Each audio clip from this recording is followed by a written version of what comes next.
Good morning विद्यार्थी मित्रों। कक्षा 12 विषय भूगोल पाठ 9 प्राकृतिक संसाधन। प्राकृतिक संसाधन जो हमें प्राकृतिक से प्राप्त होता है उसे हम लोग प्राकृतिक संसाधन के रूप में जानते हैं। पृथ्वी के धरातल पर प्राप्त होने वाले प्राकृतिक पदार्थों तथा जिसका उपयोग मानव अपने विकास के लिए करता है, ऐसे प्राकृतिक पदार्थों को संसाधन कहते हैं। ये प्राकृतिक संसाधन की परिभाषा है जिसमें अजैविक एवं जैविक तत्वों का समावेश होता है। संसाधनों का विकास मानव प्राचीन काल से आसपास के तत्वों का निरीक्षण करता है।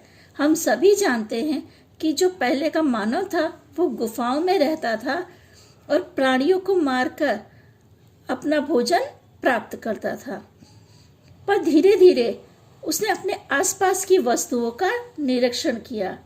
वह अपनी सुरक्षा और सुख सुविधाओं के लिए उनका क्या उपयोग है यह विचार करता था। यानी जैसे जैसे समय बीता मानव की विचार शक्ति का विकास हुआ। जो मानव गुफाओं में रहता था, प्राणियों का शिकार करता था, वो विचार करने लगा कि किस तरह वो अपने जीवन को सुख सुविधाओं से भर सके या सुख सुविधाओं से जीवन यापन कर सके। पाषाण युग में मानव ने पत्थर का उपयोग अपनी आवश्यकता अनुसार किया।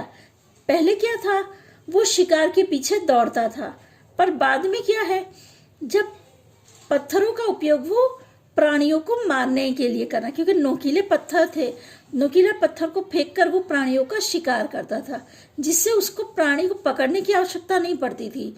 पत्थरों को फेंककर वो प्राणियों का शिकार कर लेता था, जिससे उसकी सुविधा में वृद्धि हुई। मानव ने उपयोग करके फेंके हुए फलों की गुठलियों में से अंकुरण के अनुसार, यानी जैसे जैसे समय बीता, जो मानव फल फूल खाता था उसकी गुठलियां फेंकता था, तो समय बीतने पे वो अंकुरित हुई। निश्चित समय के दरमियान वनस्पति में फल आए।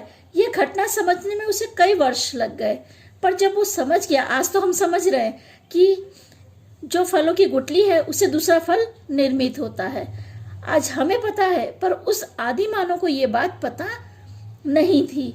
तो धीरे धीरे जब वो फल की गुठलियां खा के फेंकने लगा, समय बीतने के साथ अंकुरित हुई, दूसरा वृक्ष तैयार हुआ। जब ये सब घटना वो देखा तो धीरे धीरे वो समझने लगा, जिससे खेती का उद्भव हुआ। इस प्रकार मानव आसपास के विभिन्न पदार्थों का उपयोग अपनी सुविधा प्राप्त करने के लिए करता था। यानी धीरे धीरे मानव का विकास होना शुरू हो गया। इस प्रकार क्रमशः संसाधनों का विकास होता गया। परिवहन के लिए होने वाले विभिन्न प्रदेशों में संसाधनों का एवं उनका उपयोग मानव आसानी से करने लगा। आज हम देखते हैं कि एक जगह से दूसरी जगह हम लोग जाने के लिए किसी न किसी साधन का उपयोग करते हैं। आज हमें कोई कहे कि पैदल आपको यहाँ से जाना है तो हम नहीं जाते, हम किसी न किसी साधन का उपयोग करते हैं। तो इससे क्या है, हमारा काम आसान बन गया है।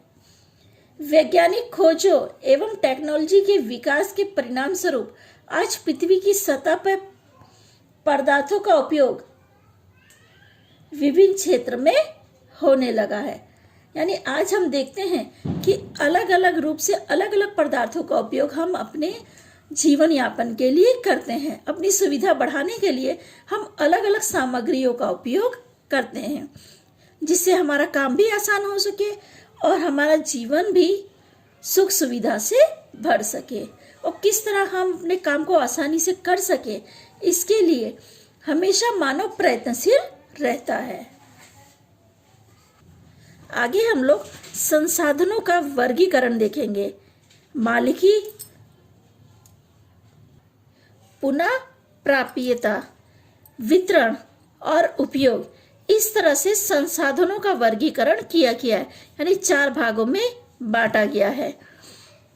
पहला हम मालिकी का देखेंगे तो उसमें पारिवारिक संसाधन, दूसरा है राष्ट्रीय संसाधन और तीसरा है वैश्विक संसाधन।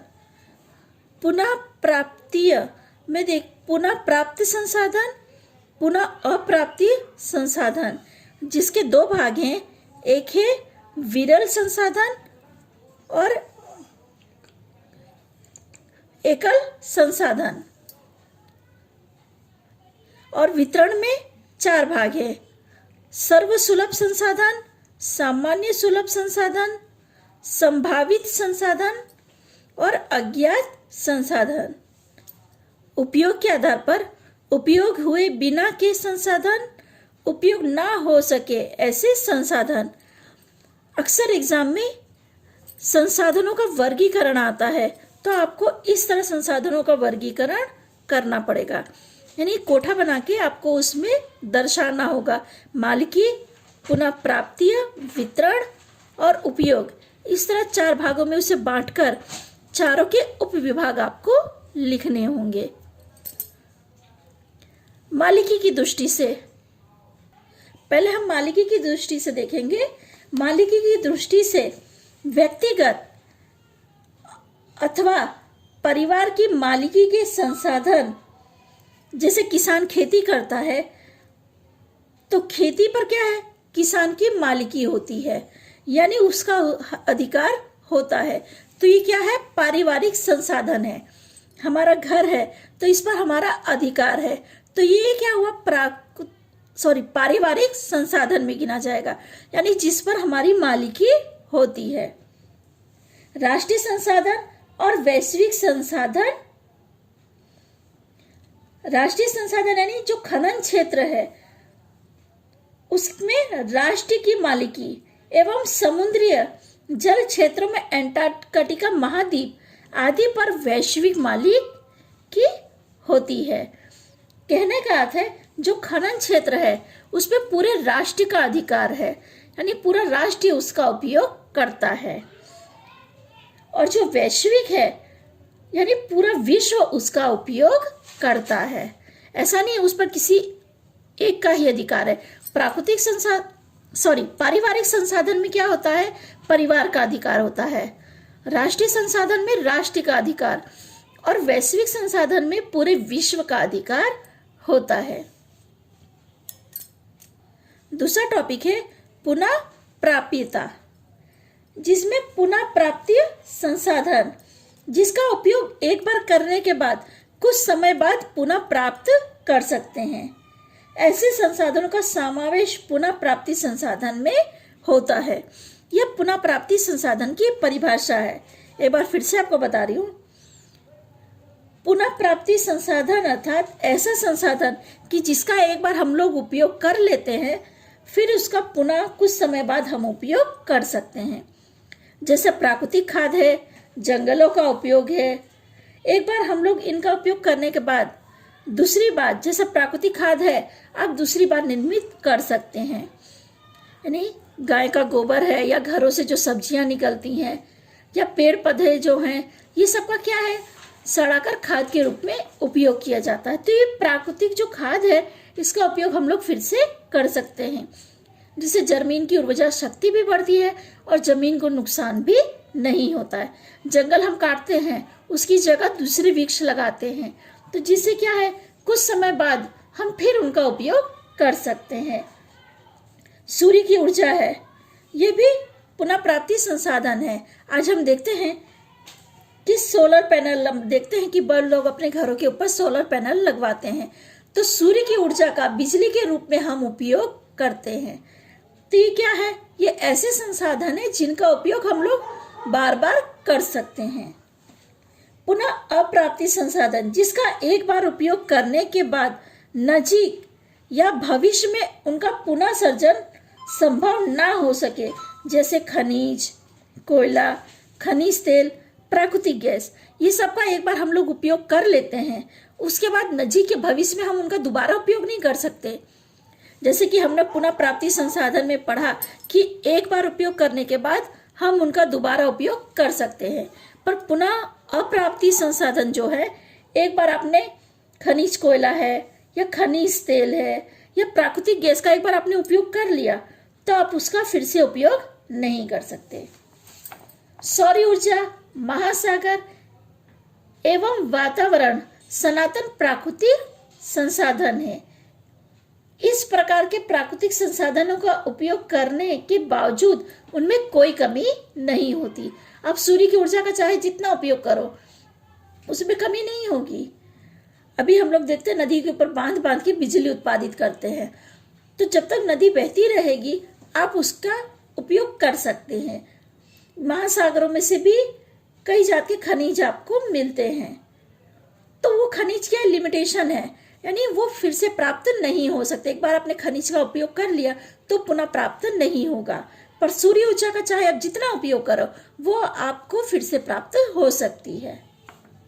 बहुत कम स्थानों पर, अब विरल संसाधन की परिभाषा मैं आपको बता रही हूँ।